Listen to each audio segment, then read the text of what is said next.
My father stood less than 20 feet from my ICU room, looked straight at the door and said, "I'm not going in." Why would a father refuse to see his daughter after emergency surgery? Why did the nurse hand him a sealed file with my name on it instead of asking him to come inside? And why did his hands begin to shake before he even opened it?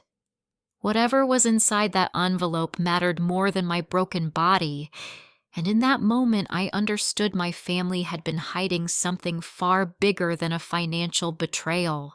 If you're listening today, I'd love to know where you're joining me from. Leave your country and your local time in the comments. It always amazes me how people from around the world connect through stories like this. And if you enjoy honest stories about family justice and learning to protect your peace, I'd be grateful if you subscribed before we continue.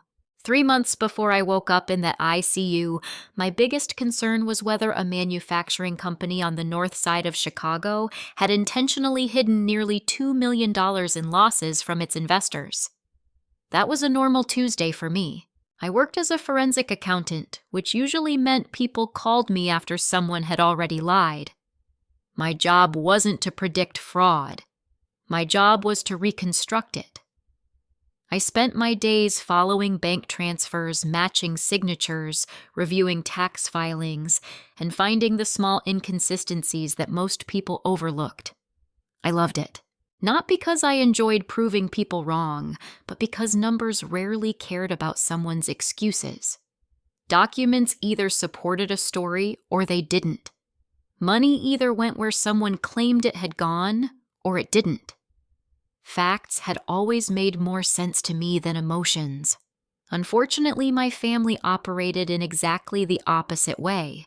To them, feelings always came first. Truth usually came second.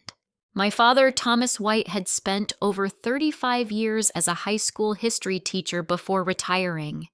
He believed loyalty to family was the highest moral obligation anyone could have. Growing up, I admired that principle.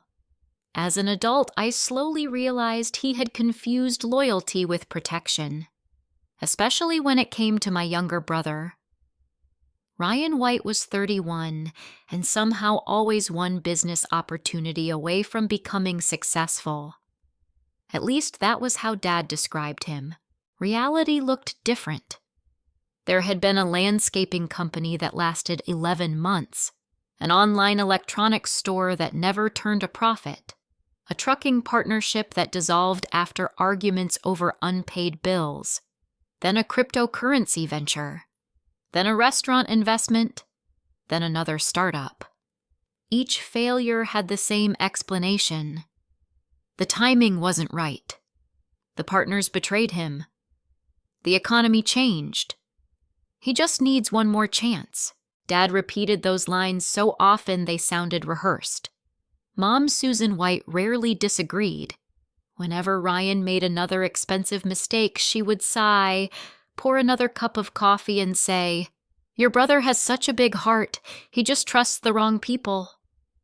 I used to believe that, until I noticed something. The wrong people always seemed to include everyone except Ryan. Every failure belonged to someone else. Every debt became someone else's responsibility. Every rescue came from the family, mostly from me, not because anyone forced me, at least not directly. It always started with guilt. "You're doing so well. You've always been responsible. Families help each other. You know your brother would help you." The last statement was almost funny. Ryan had never once helped me financially. When I bought my first condo at 28, he congratulated me by asking whether I could lend him $5,000. When I earned a promotion, he asked if I could invest in his newest company. When I paid off my student loans, Dad said maybe now I could help Ryan catch up. Somehow, every milestone in my life became another opportunity to finance someone else's. For years, I said yes. Sometimes it was a loan. Sometimes it was paying a bill. Sometimes it was pretending not to notice that money I'd been promised never came back. I told myself family wasn't a balance sheet. Eventually, I realized I was the only one treating it that way. Everything changed one Sunday evening. Mom had invited everyone over for dinner. Roast chicken, mashed potatoes, fresh green beans, the same meal she'd made since I was a teenager. If someone had walked into that dining room, they would have seen what looked like a perfectly ordinary American family. Dad carving chicken, Mom asking whether everyone wanted more potatoes, Ryan laughing about traffic. Me setting my phone face down beside my plate because I wanted one peaceful evening. Looking back, I think all of us knew peace wasn't why we were there. Halfway through dinner, Ryan cleared his throat. "I've got some exciting news." Dad smiled before Ryan even spoke. "I finally found the right opportunity." Of course he had. Ryan pulled a leather folder from beside his chair and slid it across the table toward me. "I just need your help getting started." I didn't touch it. "What kind of help?" "Nothing complicated." He smiled. "I've been approved for a commercial loan, but the bank wants one additional guarantor." There it was. Not an investment, not advice, not encouragement. A signature. Dad leaned back comfortably. "I told him you'd at least take a look." "I can look," I said calmly, "but I'm not promising anything." Ryan laughed. "You always read every page." "I do. That's why you're perfect." I opened the folder. At first glance, everything appeared professional. Business registration, projected revenue, cash flow statements, equipment purchases, vendor agreements. Nothing unusual. Until I slowed down. Years of forensic accounting had conditioned me to notice rhythm before details. Financial documents have patterns. Real businesses produce consistent ones. These documents didn't. One projected revenue schedule referenced quarterly sales that didn't match the monthly forecasts. Several expense categories had been rounded too neatly. Equipment depreciation didn't correspond with purchase dates. None of those issues alone proved fraud. Together, they suggested something had been assembled for appearance rather than accuracy. I kept reading. Ryan watched me carefully. Dad didn't touch his food anymore. Mom suddenly became fascinated with folding her napkin. Interesting. Everyone seemed nervous. That was never a good sign. Finally, I looked up. "Who prepared these financial statements?" Ryan answered too quickly. "A consultant." "What's the consultant's name?" He hesitated. "I don't remember." "You paid someone thousands of dollars and don't remember," Dad interrupted. "Does that really matter?" "Actually," I said quietly, "it matters a lot." Silence settled over the table. I closed the folder. "I'm not signing tonight." Ryan's smile disappeared. "I didn't ask you to sign tonight." "You expected me to." "No. You brought legal documents to dinner."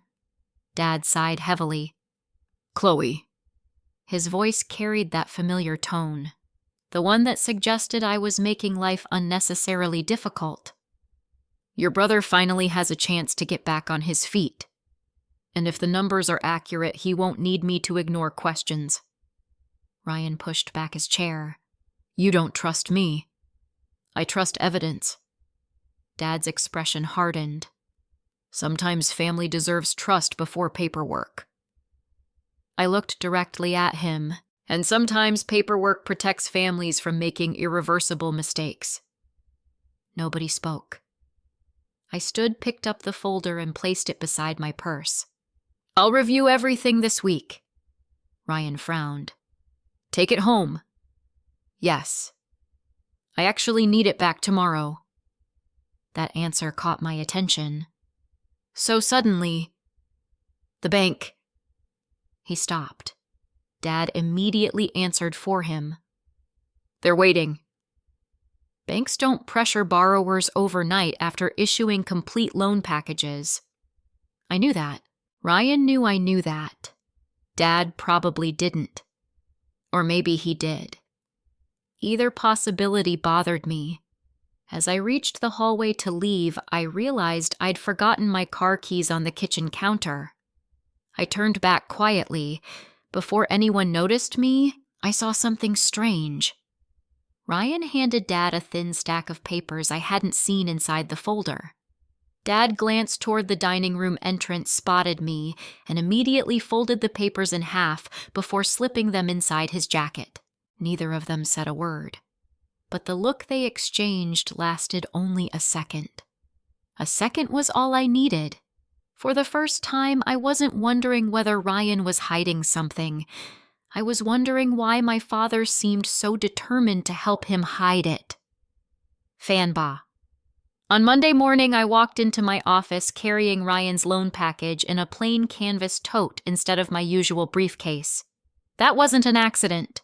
I didn't want anyone in the building assuming I was bringing a client's confidential records into work. The documents weren't mine, and they certainly weren't part of any investigation my firm had been hired to conduct. At least not yet. I placed the folder on my desk and stared at it for a long moment. There is a strange feeling that comes before you discover the truth. It isn't certainty. It's tension. Like standing outside a room where you know someone is lying, but you haven't opened the door yet. My assistant knocked lightly. "Morning, Chloe." I looked up. Olivia Grant walked in holding 2 coffees.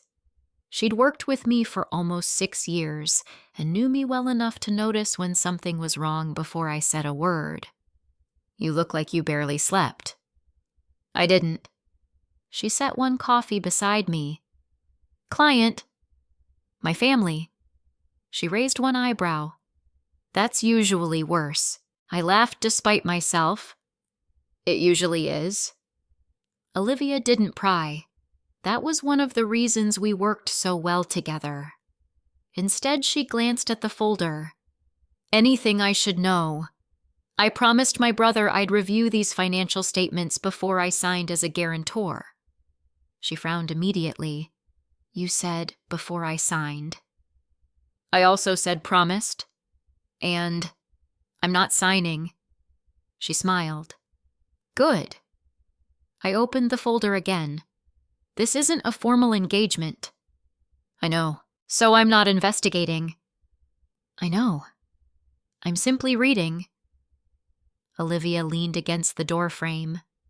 "And somehow you'll accidentally notice everything." I smiled. "Occupational hazard." For the next 2 hours, I treated Ryan's documents exactly as I would any anonymous financial file. No assumptions, no emotions, just facts. The income projections still bothered me. Several invoices looked authentic until I noticed something unusual. The vendor addresses belonged to real companies, but the zip codes didn't match. One supplier supposedly located in Milwaukee had a Chicago zip code. Another business listed a phone number that belonged to a dental office. Small mistakes. The kind people make when they're assembling paperwork instead of collecting it. I made notes on a yellow legal pad. Page 5. Vendor inconsistency. Page 9. Inventory values unsupported. Page 14. Cash reserve calculations impossible. Then I reached the signature pages. Ryan's signature looked natural. The lender's representative looked legitimate. Then I found the guarantor page. Blank. I exhaled. At least he hadn't forged my signature. Not yet. Around noon, my phone buzzed.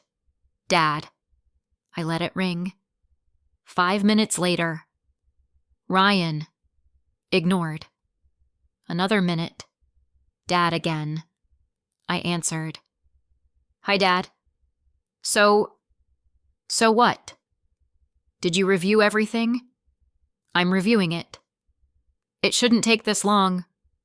I disagree. A pause. Ryan says you're treating him like a criminal.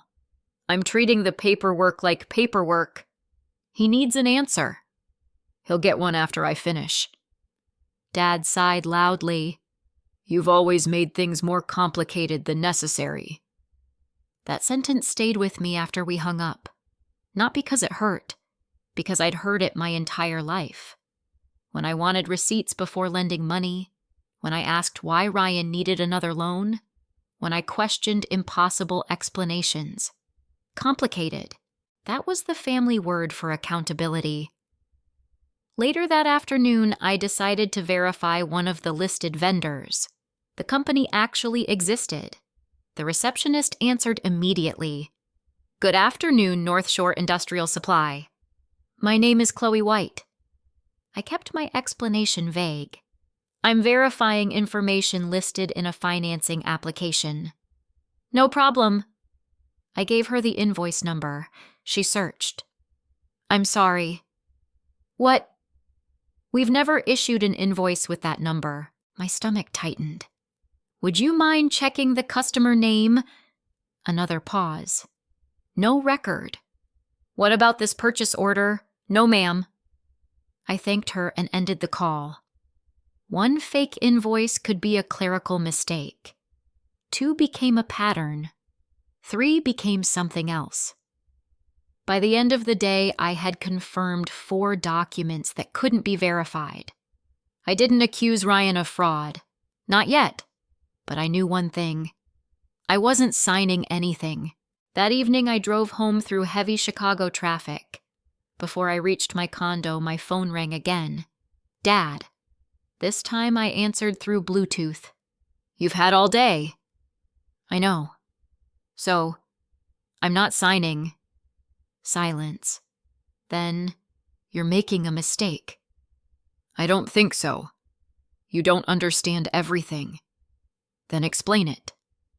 Another silence. Instead of explaining, he changed directions.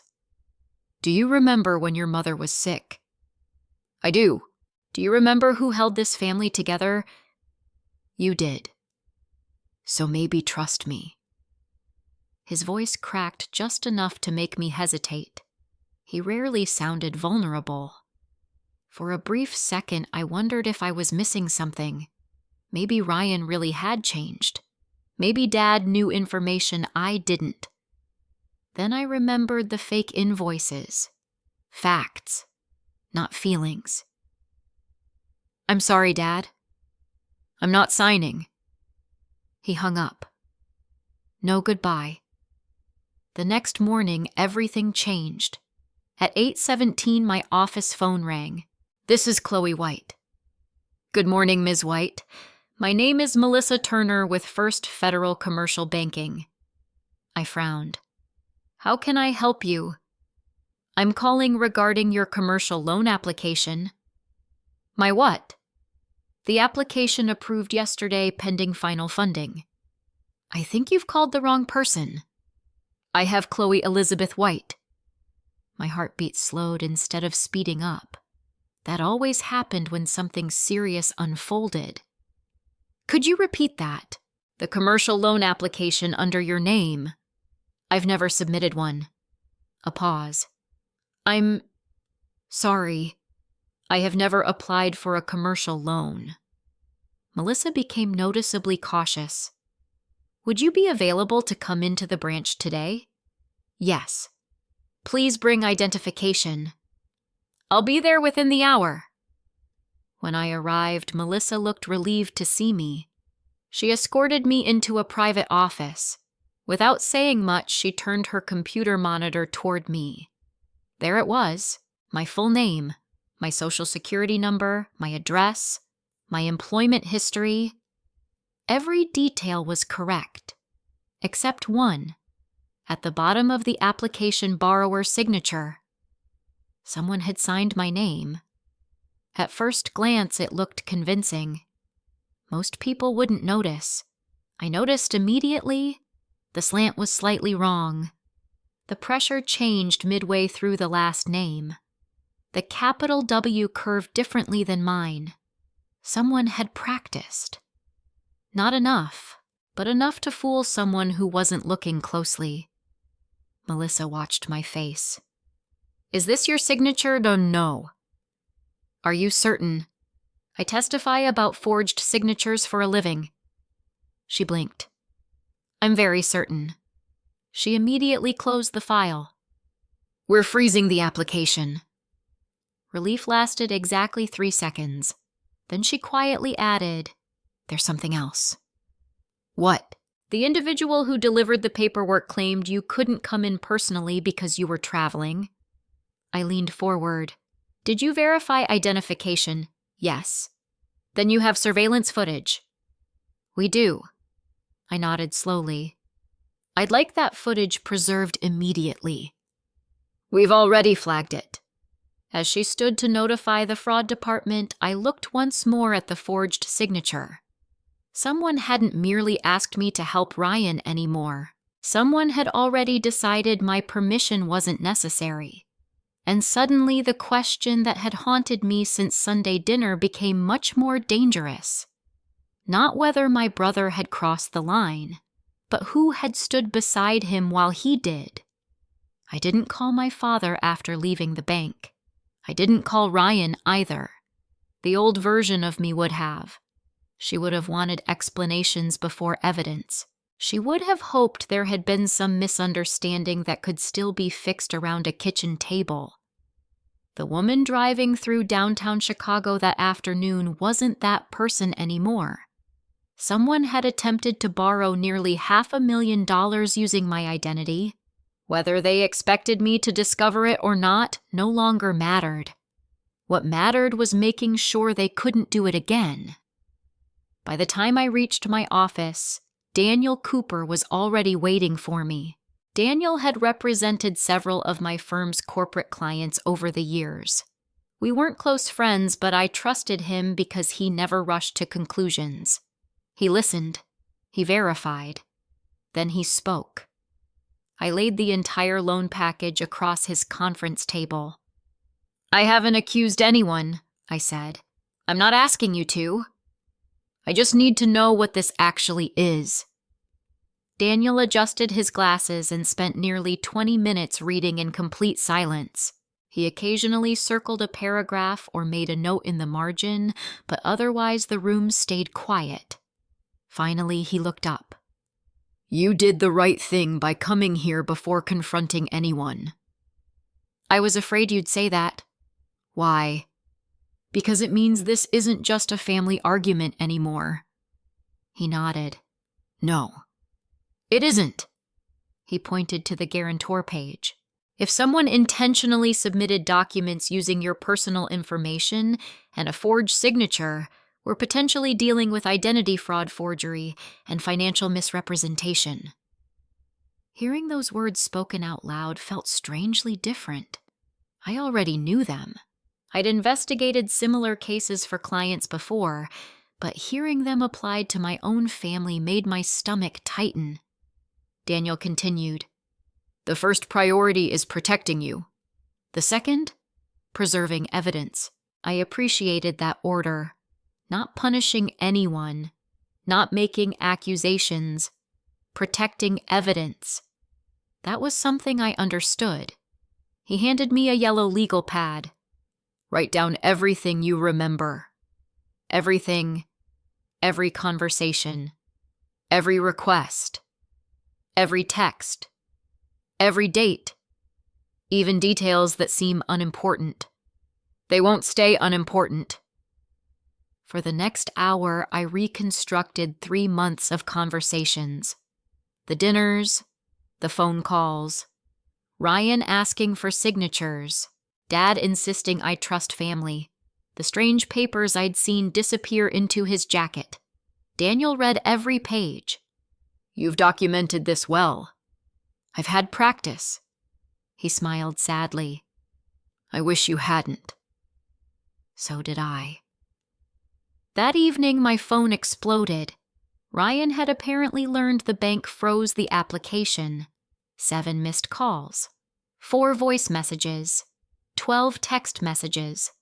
The first one read, "Why are you trying to destroy me?" The second, Dad says you're overreacting. The third, "Call me now." The rest became increasingly emotional. "You're humiliating this family. Mom's crying. Dad can't believe you'd do this. I never wanted to hurt you. Please answer." I didn't. Instead, I saved screenshots of every message. Then I backed them up. Old habits. Evidence disappears when emotions take over. At 7:30, my parents arrived at my condo without warning. I almost didn't answer the door. When I looked through the peephole, Mom appeared exhausted. Dad looked angry. I opened the door only halfway. "We need to talk," Dad said. "We can." "But you're not coming inside." His eyebrows lifted. "You're locking us out." "I'm setting a boundary." Mom looked hurt. "We're your parents. And this is my home." For a moment, nobody spoke. Then Dad exhaled sharply. "This is exactly what I meant. You've become so suspicious that you can't even trust your own family." I looked directly at him. "My identity was used in a fraudulent loan application." "We don't know that." I stared. "You don't—" Ryan shifted nervously behind them. I hadn't even realized he'd come. He stepped forward. "I didn't forge anything." I hadn't accused him. Not once. Daniel had warned me about that. Sometimes guilty people answer questions nobody has asked. I folded my arms. "I never said your name." Ryan froze. Dad answered immediately. "He's upset." "No," I replied quietly. "He's scared." Ryan's face reddened. "You think you're smarter than everybody." "No, I just pay attention." Dad stepped closer. "You've embarrassed your brother." "I protected myself." "He needed your help." "He needed my signature." "They're not the same thing." Mom finally spoke. "Chloe?" Her voice trembled. "Can't we settle this privately?" I wanted to say yes. Part of me desperately wanted this entire nightmare to disappear, but another part remembered something from years earlier.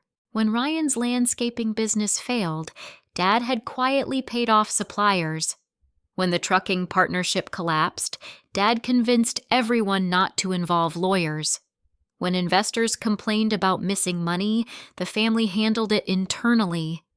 Every crisis ended the same way. Silence. Cover it. Move on. Until the next one. I looked at Mom. If someone outside this family had stolen my identity, would you still ask me not to report it? She opened her mouth. Nothing came out. Dad answered instead. "Family deserves different treatment." I shook my head. Family should deserve better behavior. His jaw tightened. "I won't let you send your brother to prison." "I'm not sending anyone anywhere." "The evidence will decide what happens." "You sound like a lawyer." "No. I sound like someone who's tired." Ryan suddenly stepped forward. "I'll pay you back." I frowned. "For what?" "For whatever you're worried about." "I don't want money." "Then what do you want?" "The truth." Silence. Real silence. The kind that makes people look away. Ryan looked at Dad. Just for a second. It was subtle. Most people wouldn't have noticed. I did, because he wasn't deciding what to say. He was waiting to see what Dad wanted him to say. That told me more than any confession could. Dad placed one hand on Ryan's shoulder. "We're leaving." He looked at me one last time. "If you continue this, don't expect things between us to ever be the same." After they drove away, I stood alone in my living room for nearly 10 minutes. Not crying, just thinking. Parents are supposed to protect their children. Mine was trying to protect only one. The following afternoon, Daniel called. "I have good news. I could use some. The bank finished reviewing the surveillance footage. They'll release it. They'll allow us to view it tomorrow." I closed my laptop. Do they know who submitted the application? Not officially. But they noticed something interesting. What? The individual wore a baseball cap and a mask. I wasn't surprised. But there was one item he didn't hide. What? A watch. I frowned. A watch. Daniel continued. It's distinctive enough that the fraud investigator mentioned it before I even asked. My heartbeat slowed again. What kind of watch? An older gold Omega. I stopped breathing for a second. My father had worn the same vintage Omega almost every day since I was 12. It had belonged to my grandfather. Ryan had never owned one. Very few people did. Daniel spoke carefully. I'm not saying it was Thomas. I know. But whoever submitted the documents was wearing a watch identical to his. I looked out my office window toward the Chicago skyline. For the first time since this nightmare had begun, I allowed myself to ask a question I had been avoiding. What if my father wasn't simply defending Ryan after the fact? What if he'd been involved from the very beginning? I barely slept the night before Daniel and I met with the bank's fraud investigator. Not because I was afraid of what we'd find, because I was afraid of what we wouldn't. Evidence has a strange way of disappointing people. Television makes investigations look dramatic, as though every answer arrives with a confession or a perfectly timed recording. Real investigations are slower. Most of the time, they give you another question instead of an answer. At 9 the next morning, Daniel and I were escorted into a secure conference room inside First Federal Commercial Banking. Melissa greeted us with a tired smile. I appreciate your patience. I appreciate you preserving everything, I replied. She introduced us to the bank's fraud investigator, Michael Lawson. He shook my hand firmly. I've reviewed the application 3 times, and I believe someone expected this file to receive only a routine review. Daniel leaned forward. What changed? You. Michael looked at me. You happen to be one of the few people in the country whose profession includes identifying forged financial documents. I almost laughed. There was something painfully ironic about spending years protecting strangers from fraud only to become its target. Michael dimmed the lights. We'll begin with the lobby camera. The video appeared on the large screen. The timestamp matched the day the loan application had been submitted. Customers entered and exited. A woman carrying a stroller. A contractor wearing muddy boots. An older couple speaking with a teller. Then a man walked through the front entrance. Baseball cap. Dark jacket. Medical mask. Average height. Hands in his pockets. He approached Melissa's desk. She accepted the folder. They spoke for less than 2 minutes. He signed a visitor log. Then he walked away. The footage wasn't clear enough to identify his face. I already knew that. Michael paused the recording. The camera angle isn't ideal. Daniel nodded. The watch. Michael zoomed in. The image became grainy. On the man's left wrist sat a gold watch. Round face, brown leather strap. Vintage design. Daniel looked at me. I didn't answer. Because I couldn't. The watch looked almost identical to my father's. Almost. Michael enlarged the image further. Can you identify it? I stopped myself. Forensic accounting had taught me something important. Similarity isn't proof. I can't. Daniel gave me a small approving nod. Michael smiled slightly. That's the correct answer. He switched to another camera. This angle gives us something better. The second video showed the man walking toward the parking lot. His face remained hidden. The watch remained visible. Then just before opening his car door, he reached into his pocket. His sleeve pulled back. A faded scar crossed the inside of his wrist. I stared. My father didn't have a scar there. Ryan didn't either. I exhaled quietly. For the first time in days, I felt something I hadn't expected. Relief. The person at the bank wasn't my father. Daniel noticed. You recognized that? I recognized what wasn't there. Michael nodded. Exactly. We eliminate possibilities before making conclusions. I smiled faintly. That's how investigations work. One terrible assumption had just disappeared, but another remained. If it wasn't Dad, who had delivered the documents? Michael handed us copies of several records. We also reviewed the visitor log. The signature, fake. The phone number, prepaid. The driver's license, counterfeit. Everything pointed toward planning, not panic. Someone had invested time preparing this. As we gathered the paperwork, Michael added one more sentence. There's something else you should know. Daniel looked up. The application package wasn't assembled by one person. What makes you think that the documents came from different printers? I frowned. He spread several pages across the table. These tax returns were printed on commercial office equipment. He pointed to another stack. These invoices came from a consumer inkjet. Another. And these emails were printed using a completely different toner pattern. Daniel folded his arms. So, multiple locations. Michael nodded. Or multiple people. That sentence stayed with me all afternoon. Multiple people. Not necessarily a conspiracy, but certainly not one impulsive mistake. That evening, I decided to do something I had avoided for years. I visited my parents' house alone. Mom answered the door. She looked surprised. I thought you were angry. I am? She stepped aside anyway.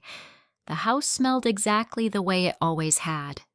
Fresh coffee, cinnamon candles, furniture polished every Saturday. Nothing had changed. Everything had changed. Dad sat in the living room reading a newspaper. He lowered it slowly. I wasn't expecting you. I know. I came because I'd rather ask questions than make assumptions. He folded the paper. Go ahead. I sat across from him. Did you deliver Ryan's loan application? No. The answer came immediately. Too immediately. Did you know someone intended to use my identity? His shoulders stiffened. No. Again. Immediate. I believed him. Not because of the speed, because of his eyes. People who fabricate stories usually prepare the words. They rarely prepare the emotion. Dad looked confused, not defensive. I changed directions. Then why were you pushing me so hard to sign? His face fell. Because Ryan told me the bank simply wanted reassurance. You never reviewed the paperwork. No. You never asked why they needed me specifically. I trusted him. There it was. Not malice. Blind trust. The same mistake he'd been making for years. I leaned back. Dad, if Ryan lied to you, what would you want to know? He didn't answer immediately. Instead, he stared at the family photographs on the fireplace. Ryan's graduation, my college commencement, Christmas mornings, vacations, decades of memories. Finally, he spoke. I've spent years believing that every time Ryan failed, the world had treated him unfairly. He rubbed his forehead. I never stopped to ask whether maybe he had been lying to me. That sentence hurt more than I expected, because for the first time since this nightmare began, I saw my father differently. Not as a criminal, not even as an accomplice, as a man who had confused protecting his son with refusing to see him clearly. I almost felt sorry for him. Almost. Then I remembered the forged signature, the pressure, the guilt, the threats. Compassion didn't erase consequences. Before leaving, I stopped near the front door. Dad, he looked up. If evidence proves Ryan committed fraud, what will you do? He didn't hesitate. I'll help him fix it. I shook my head. That's not what I asked. Silence. I repeated the question. If evidence proves he committed fraud, will you tell the truth? His eyes met mine. For several long seconds, neither of us moved. Finally, he whispered, I don't know. It wasn't the answer I wanted, but it was the first honest answer he'd given me in weeks. The following morning, Olivia walked into my office carrying a thick envelope. This arrived by courier. No return address. She shook her head. I opened it carefully. Inside were dozens of printed emails, bank statements, internal spreadsheets, transfer confirmations. Every page involved Ryan. None of them had been included in the original loan package. Olivia looked over my shoulder. What is all this? I scanned the first few pages. My heartbeat slowed, then nearly stopped. These weren't records about the forged loan. They documented something much bigger. Over 4 years, Ryan had quietly moved money between 3 different companies he controlled. Each transfer covered losses from another business. Each new loan paid off an older debt. The businesses hadn't been succeeding. They'd been keeping each other alive just long enough to avoid collapsing in public, and in the middle of nearly every email chain was my father's email address. Not receiving money, not taking profits, simply giving advice, encouragement, suggestions, trying to help, trying to save his son, without realizing he was helping bury the truth even deeper. I spent nearly an hour reading every page that had arrived in the anonymous envelope before I allowed myself to form an opinion. Experience had taught me that anonymous evidence deserved extra scrutiny. Sometimes it exposed the truth. Sometimes it was carefully designed to manufacture one. Daniel agreed. When I called him, his first response wasn't excitement. It was caution. Don't assume the documents are authentic just because they support your suspicions. I wasn't planning to. Good. Bring everything to my office. An hour later, we spread the entire stack across his conference table. Unlike Ryan's loan package, these records looked remarkably consistent. The formatting matched, the metadata lined up, account numbers repeated exactly where they should. Dates flowed naturally. Nothing jumped out as fabricated. Daniel flipped through the pages slowly. If these are genuine, he stopped. They tell a very different story. That's what worries me. He nodded. Me too. Because they didn't show my father stealing money. They showed something far more complicated. Over the next 2 days, Daniel obtained copies of public corporate filings and legally requested additional banking records connected to several companies Ryan had owned over the years. Everything pointed in the same direction. Ryan had never built successful businesses. He had built a chain of businesses that quietly kept each other alive. Company A borrowed money to pay Company B. Company B delayed payments until Company C received financing. Company C then covered debts owed by Company A.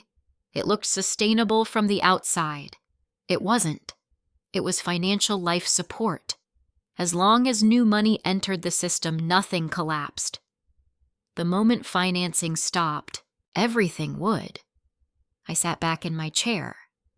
So, every new loan, Daniel finished the sentence, was being used to postpone older failures, not create new business. Exactly. I rubbed my temples. No wonder he needed my credit. Ryan didn't need investment capital. He needed credibility. My name, my income, my spotless financial history. Without me, the cycle ended. With me, it continued. There was one thing I still couldn't understand. Where did my father fit?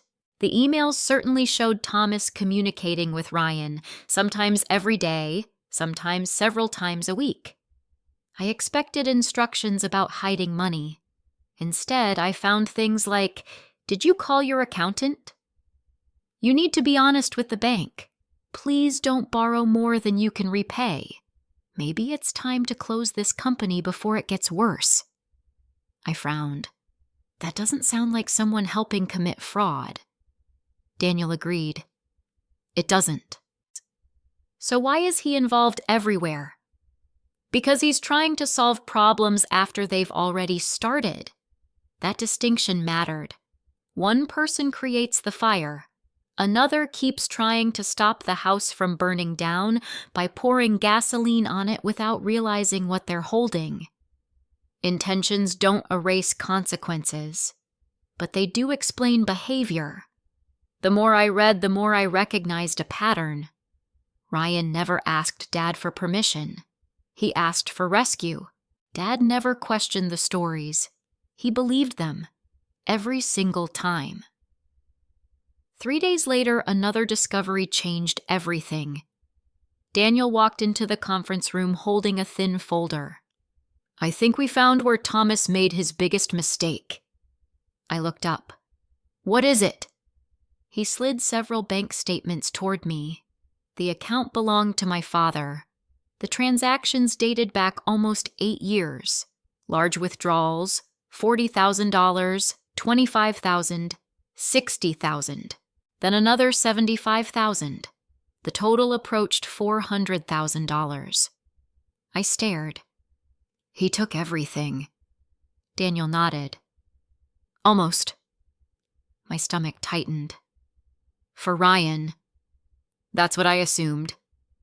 I looked closer, then frowned. The transfers didn't go to Ryan.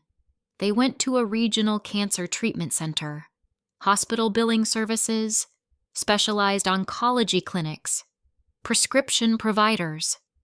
I looked up. "My mother." Daniel nodded quietly. "When Susan was diagnosed, I'd known Mom had battled breast cancer years earlier. What I hadn't known was how close my parents had come to financial disaster. Dad had emptied almost every retirement account he owned, liquidated investments, sold inherited bonds, everything, to keep Mom alive. I sat there without speaking. For years, I judged him for constantly claiming the family couldn't recover financially. Now I understood why. They never had. Not completely. Dad had quietly sacrificed his retirement, never complained, never asked me to reimburse him, never even told me. Daniel broke the silence. "This explains why Thomas became so desperate to keep Ryan financially stable." I nodded slowly. If Ryan collapsed, Thomas believed everything he'd sacrificed would have been for nothing. Exactly. The realization hurt, because it made my father human again. Not innocent. Human. People rarely make terrible decisions all at once. Most drift toward them. One compromise, one exception, one more rescue, until eventually they no longer recognized the line they crossed years earlier. That evening, I drove to my parents' house again. This time, Dad was alone on the back porch. He looked older than I remembered. Not physically, emotionally. He stared into the backyard where he'd once taught Ryan and me how to throw a baseball. I sat beside him. Neither of us spoke for nearly 5 minutes. Finally, I said, "You never told me." He knew immediately what I meant. There wasn't any point. There was. You were starting your career. You were paying off student loans. You had your own life. He shrugged. I was your father. It was my responsibility. I looked at him. You spent almost your entire retirement saving Mom. He smiled sadly. I'd do it again tomorrow. I know. And I don't regret that. Another long silence settled between us. Then I asked the question I'd been carrying for days. If you sacrificed that much, why risk everything for Ryan afterward? His shoulders sagged.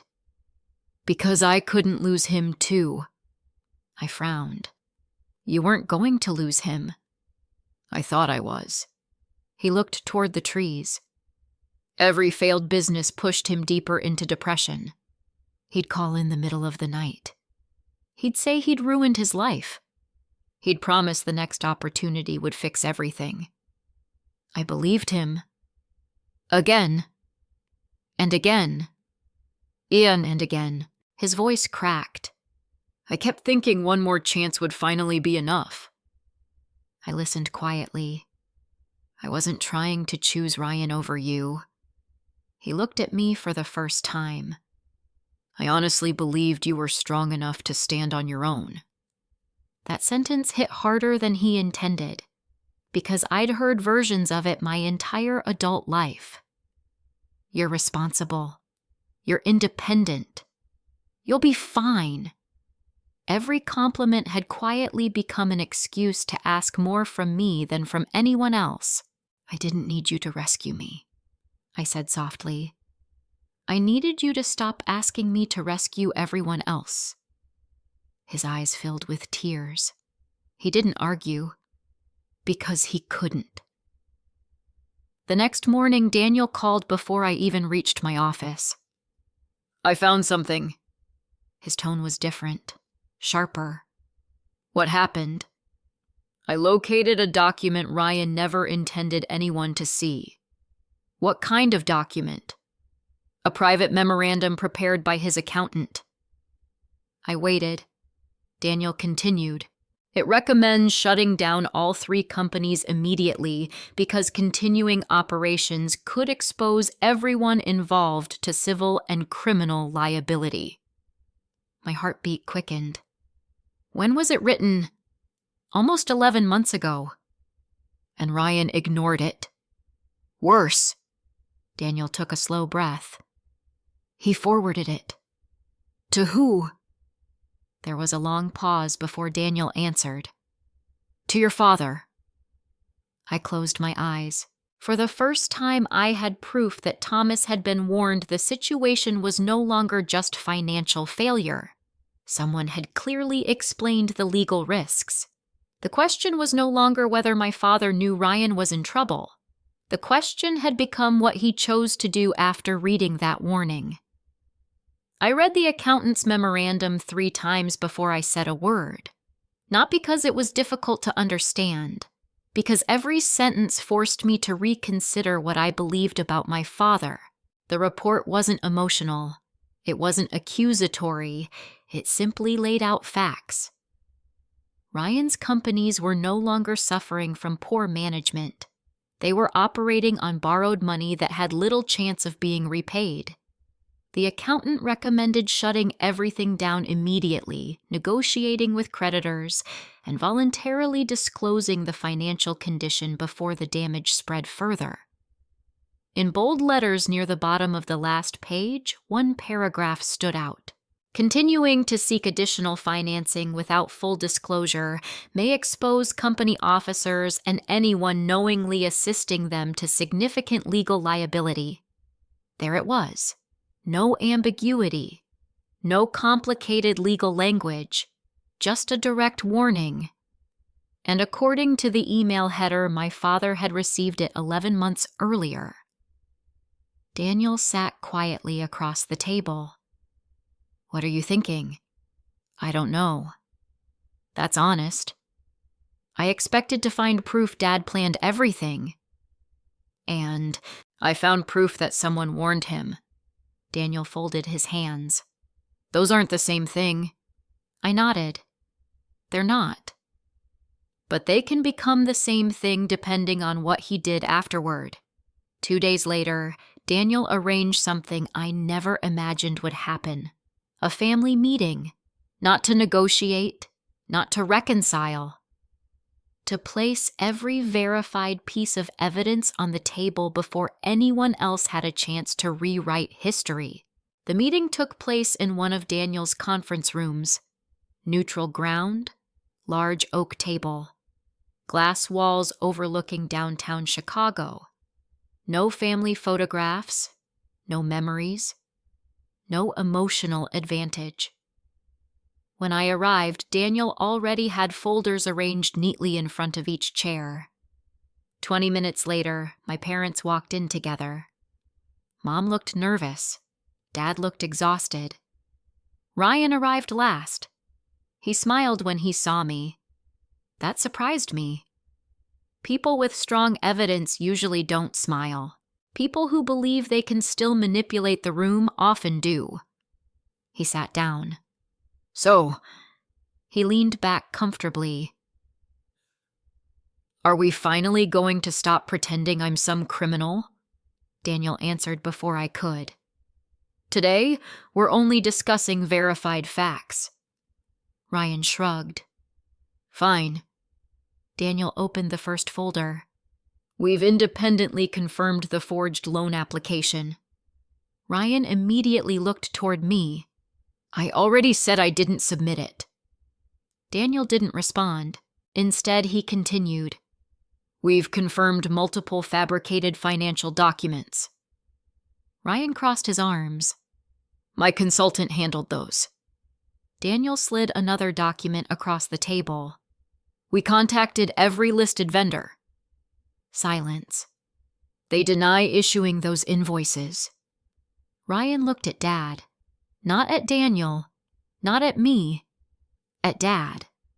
The habit had become impossible to ignore. Whenever pressure increased, Ryan searched his father's face before answering. Dad noticed it too. For the first time, he didn't rescue him. Ryan cleared his throat. Maybe someone made mistakes. Daniel calmly turned another page. We also verified the accounting memorandum advising you to stop seeking financing. Ryan's expression changed. Just slightly. Enough. I don't remember that. Daniel placed the printed email in front of him. You forwarded it. Ryan stared at the paper, then quietly pushed it away. I receive hundreds of emails. Dad finally spoke. I remember it. The room froze. Ryan looked at him in disbelief. Dad. Thomas didn't look at his son. I remember reading it.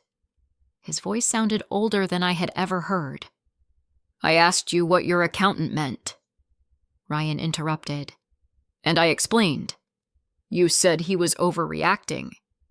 Dad swallowed. I believed you. Nobody moved. The silence felt heavier than shouting. Daniel opened another folder. This recording was legally obtained from Chloe's own phone. Ryan frowned. What recording?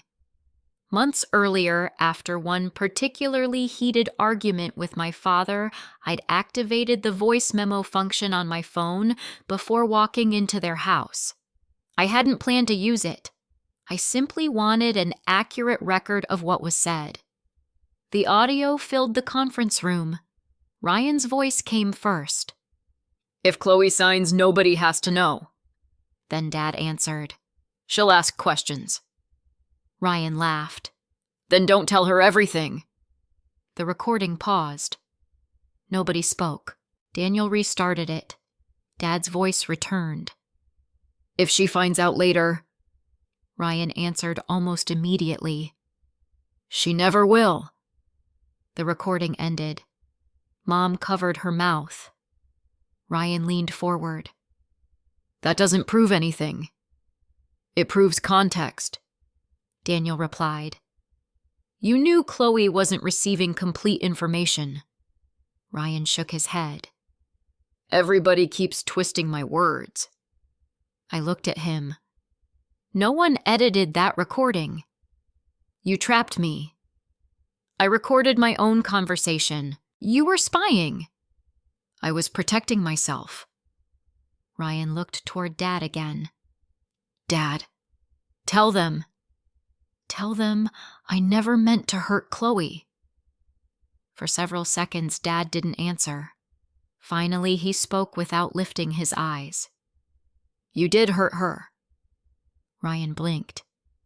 You don't mean that. I do. You've always had my back. Dad's voice remained quiet. And that's exactly how we ended up here.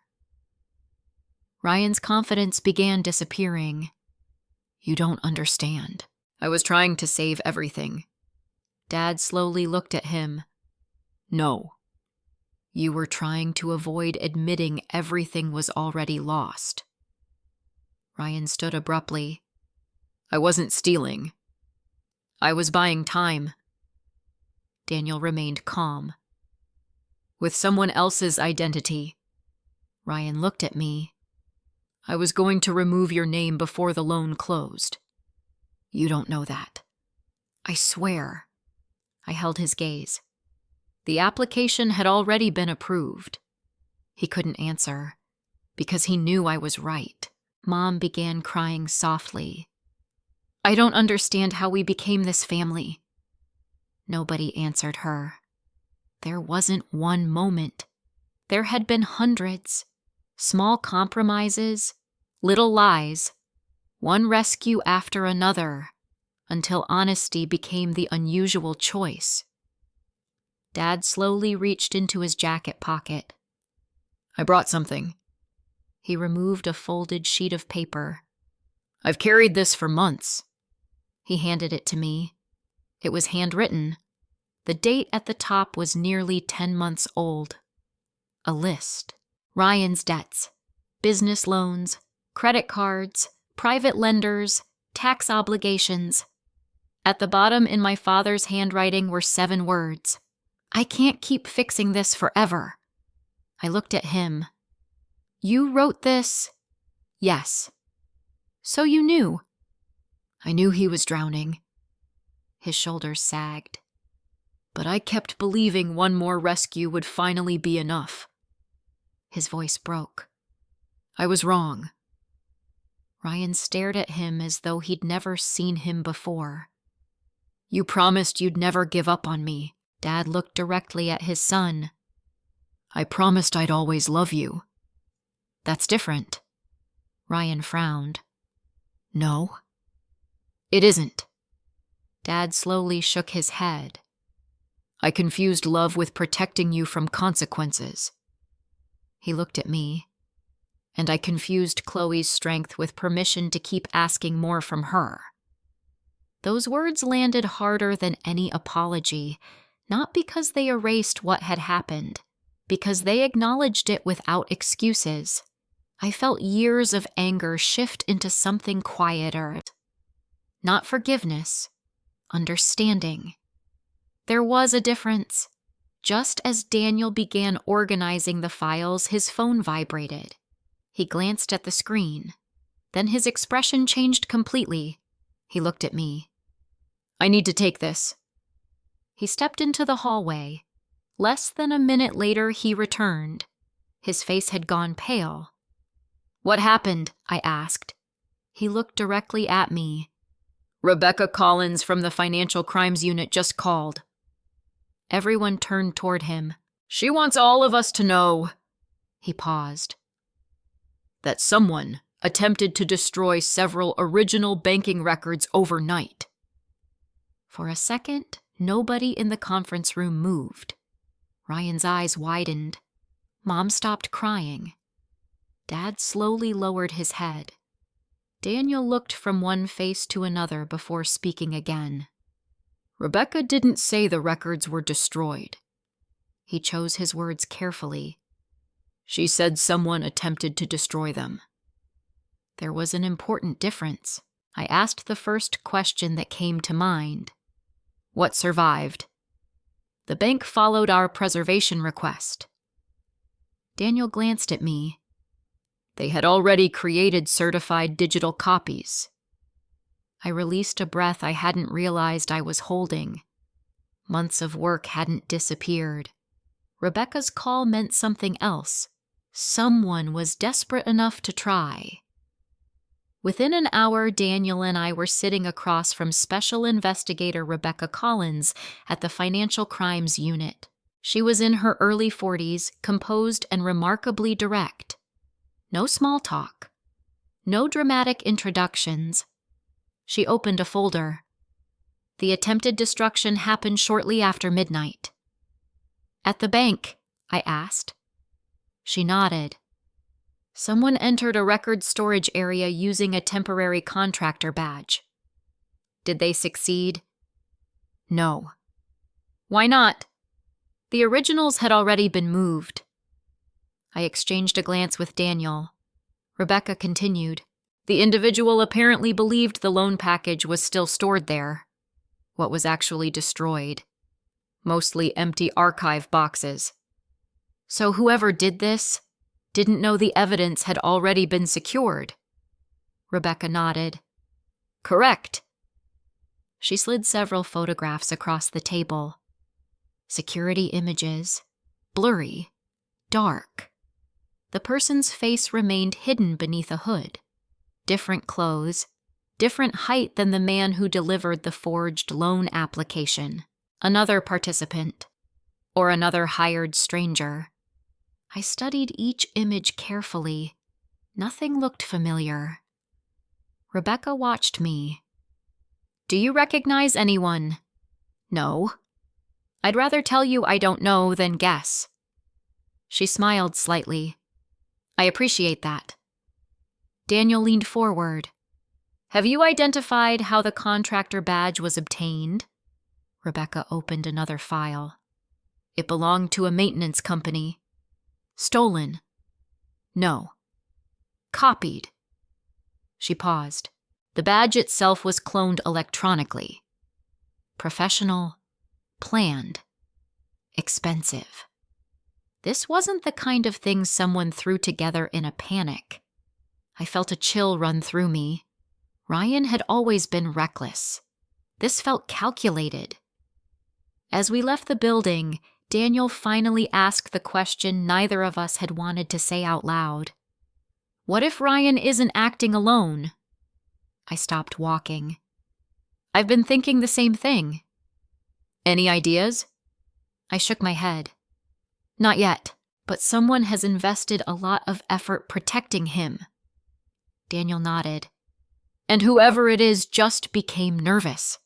That evening, I drove home instead of returning to the office. For the first time in weeks, I wanted silence. Real silence. No bank records, no emails, no legal documents. Just one evening without thinking about my family. I never made it inside.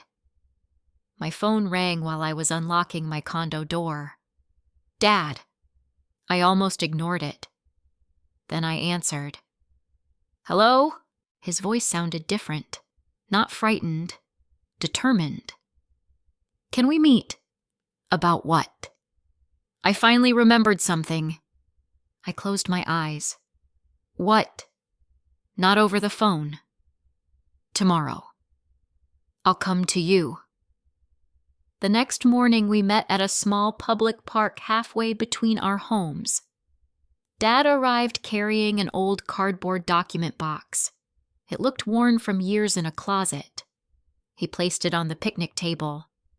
I found these while cleaning the basement. Inside were folders dating back almost 15 years. Insurance papers, mortgage documents, old tax returns. Then something caught my eye. A leather-bound planner. Dad pushed it toward me. I haven't opened that in years. I flipped through the pages. Every appointment had been written neatly in blue ink. Doctor visits, school events, home repairs. Then, about 11 months earlier, one entry had been circled several times. Meeting with Alan. I looked up. Who's Alan? Dad frowned. Ryan's accountant. I turned another page. Several more entries appeared. Alan. Urgent. Alan called again. Review documents. Then one final note. Alan refuses to continue. I looked at Dad. You met him once. What happened? Dad leaned back slowly. He tried to convince Ryan to shut everything down. I remember Ryan getting angry. He said Alan was overreacting. Dad rubbed his forehead. I believed Ryan. I nodded. I know. He looked at me. No, you don't. His voice grew quieter. I didn't just believe him. I argued with Alan. My stomach tightened. I told him he was giving up on my son. He stared at the planner. I practically accused him of being disloyal. The shame on his face wasn't theatrical. It was the kind that settles into someone after they've replayed the same mistake 1,000 times. I owe that man an apology. He paused. And I owe you one. I looked at him for a long moment. I appreciate you saying that. But apologies don't change evidence. I know. They're not supposed to. That answer surprised me. For weeks, every conversation had ended with excuses. This one didn't. As I gathered the papers back into the box, one thin envelope slipped from between two folders and landed on the table. Dad frowned. I don't remember that. The envelope had never been sealed. Inside was a folded letter, typed, unsigned, addressed to Thomas White. I unfolded it carefully. The first sentence made my heartbeat quicken. If Ryan asks you to involve Chloe, don't let him. She's the only one who can still stop this before innocent people get hurt. I read the rest in complete silence. The writer described Ryan's financial situation almost perfectly, warned that using Chloe's financial reputation would only delay the collapse, and ended with one chilling sentence. If Chloe ever learns the truth, she'll follow the evidence, not the excuses. That's exactly why Ryan is afraid of her. I looked up slowly. Dad? I never saw this. I believe you. The paper showed no fold marks, no fingerprints visible to the naked eye. It had likely slipped between old files before anyone read it. I handed it to him. Do you recognize the writing style? He scanned the page. Then his eyes widened. I think I do. Who? He swallowed hard. I think Alan wrote this. Before I could respond, my phone vibrated. It was Rebecca Collins. I answered immediately. Rebecca? Her voice was calm but urgent. We've located Alan. My grip tightened around the phone. And he's willing to talk. She paused. But before we interviewed him, someone else tried to reach him first. Rebecca asked if Daniel and I could meet her that afternoon. Don't contact Alan yourself, she said before ending the call. Why? Because we don't know who else knows he's cooperating. The line went quiet. That single sentence stayed with me the entire drive downtown. For weeks, I'd been following paper trails. Now it felt as though the paper trails were beginning to follow people. Alan Mitchell didn't look like the villain Ryan had spent months describing. He looked exhausted. He was in his late 50s, wore an inexpensive navy suit, and carried himself like someone who hadn't slept well in a long time. When Daniel and I entered the interview room, he stood immediately. "Ms. White." I shook his hand. "I'm sorry we're meeting under these circumstances." "So am I." Rebecca remained in the room, but allowed Alan to speak freely. He looked at me for several seconds before saying something I never expected. "I should have found a way to warn you directly." I frowned. "You tried." His expression softened. "The letter." "You wrote it." "Yes." He lowered his eyes. "I mailed it to your father's house because I still believed he could stop Ryan. You never contacted me. I wanted to, but I couldn't." "Why not?" He took a deep breath. "Because I wasn't your accountant. I was Ryan's. I had legal and ethical obligations. I couldn't simply hand his financial records to someone else." Daniel nodded. "That's correct." Alan continued. "The only thing I could legally do was urge Thomas to stop involving you." I remembered the letter I'd found in the basement. If my father had seen it 11 months earlier, perhaps everything would have unfolded differently. Instead, it had remained trapped between old files unread. "I resigned 2 weeks later," Alan said quietly. "Ryan refused to shut the companies down. He wanted another loan. Then another. And another." Rebecca leaned forward. "Did Mr. White ever ask you to help forge Chloe's identity?" Alan answered immediately. "No. Never." "Did Thomas White?" "No." "What did Thomas ask you?" Alan looked at me. "He asked one question." "What was it?" "If Ryan follows your advice, can this still be fixed?" "And what did you tell him?" I said yes. He swallowed. "But only if Ryan told the truth immediately." The room fell silent. That answer mattered. It confirmed something I'd slowly begun to understand. My father hadn't been searching for ways to hide the fraud. He'd been searching for a way to avoid losing his son. The tragedy was that he kept believing Ryan was one honest conversation away from changing. Ryan never intended to have that conversation. When the interview ended, Rebecca asked Alan to wait outside. She closed the file in front of her. "There's one remaining issue." Daniel looked at her. "The person who attempted to destroy the bank records." She nodded. "We've identified him."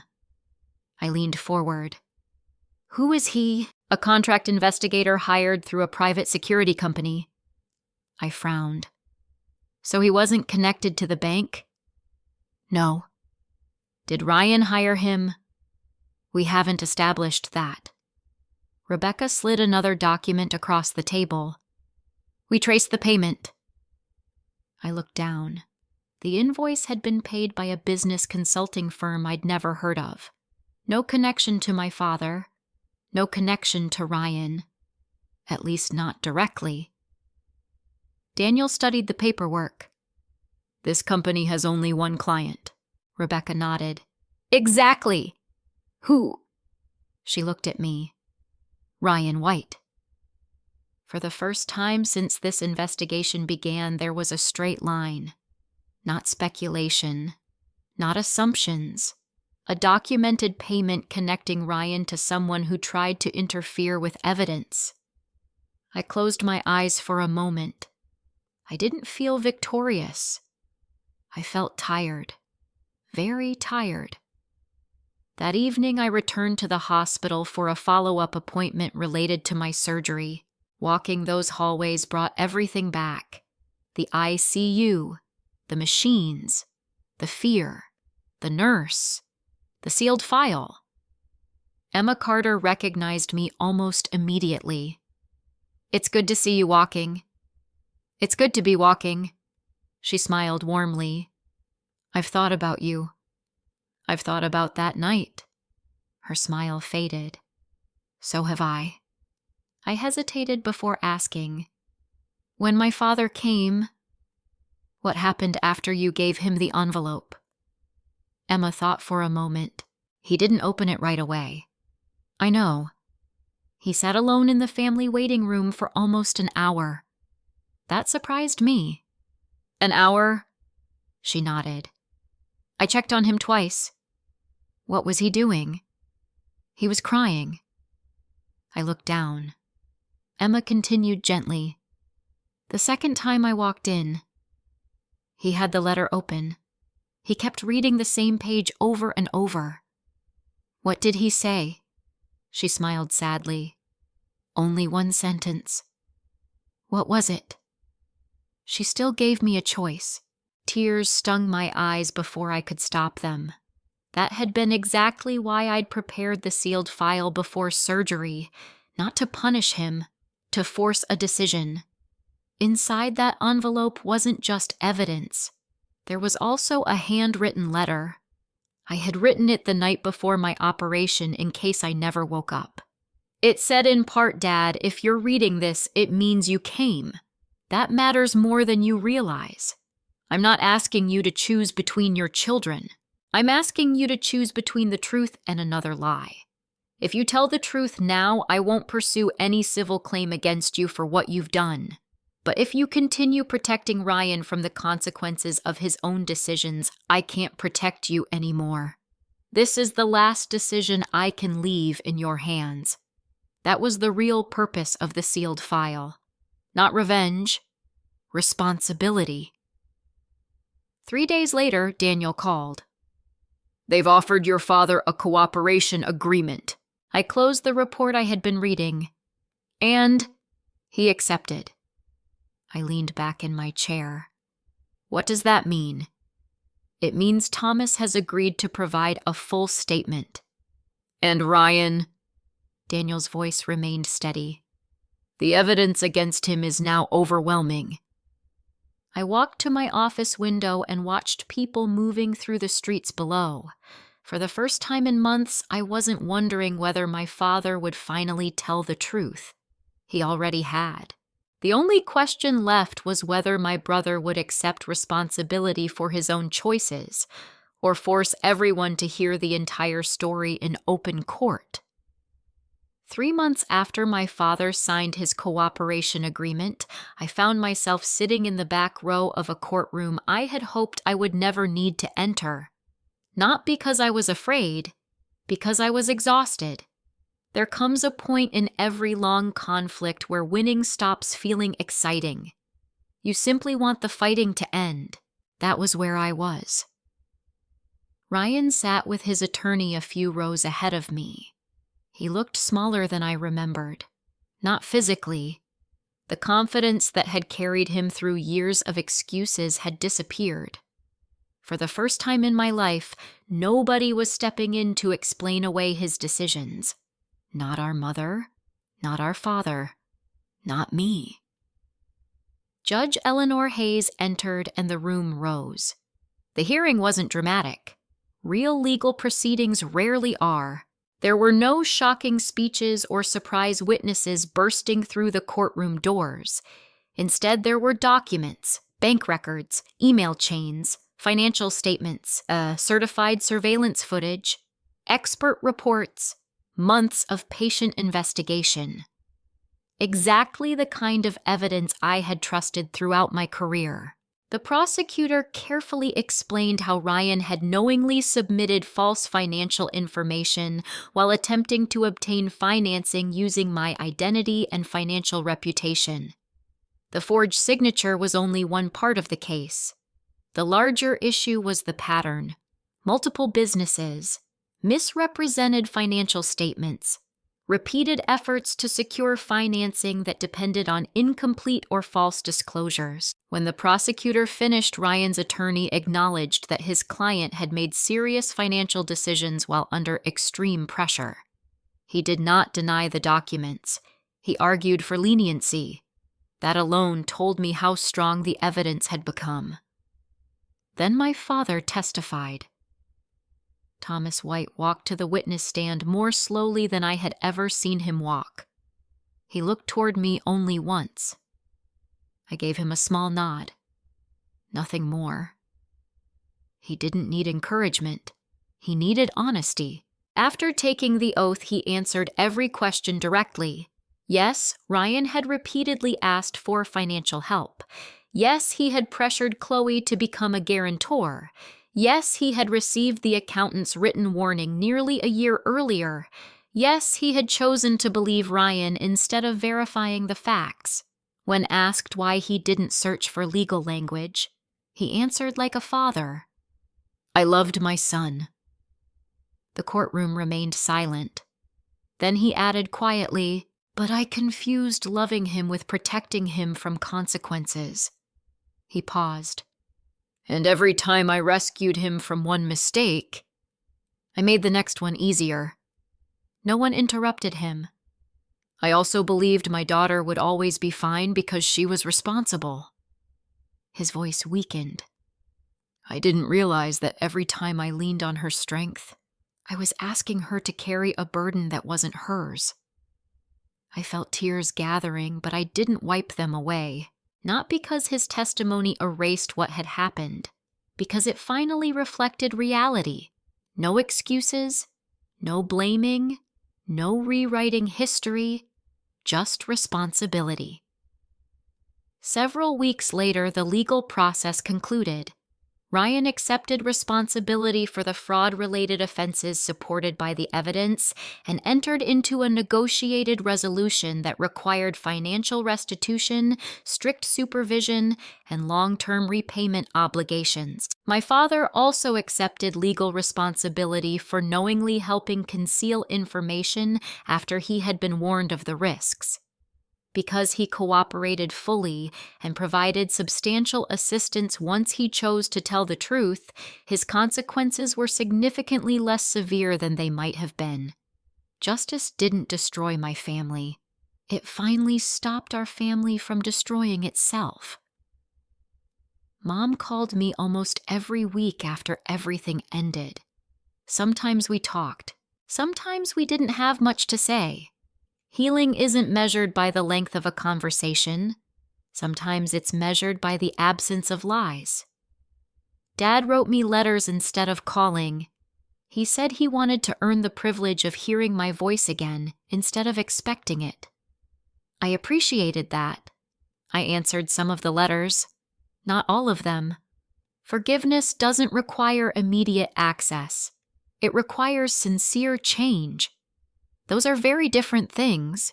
6 months after I left the hospital, Dad asked if we could meet at Lincoln Park, the same place where he had taught Ryan and me to ride bicycles when we were children. I almost declined. Instead, I agreed to 30 minutes. No more.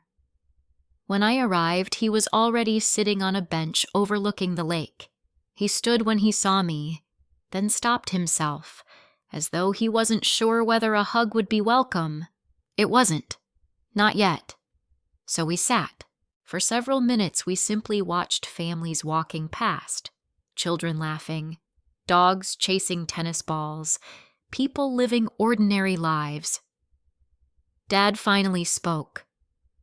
I used to think forgiveness meant everything could go back to the way it was. I looked toward the water. I used to think that too. He nodded slowly. But now, I understand. He smiled sadly. You forgave me, but you don't trust me. No, I don't. And that's fair.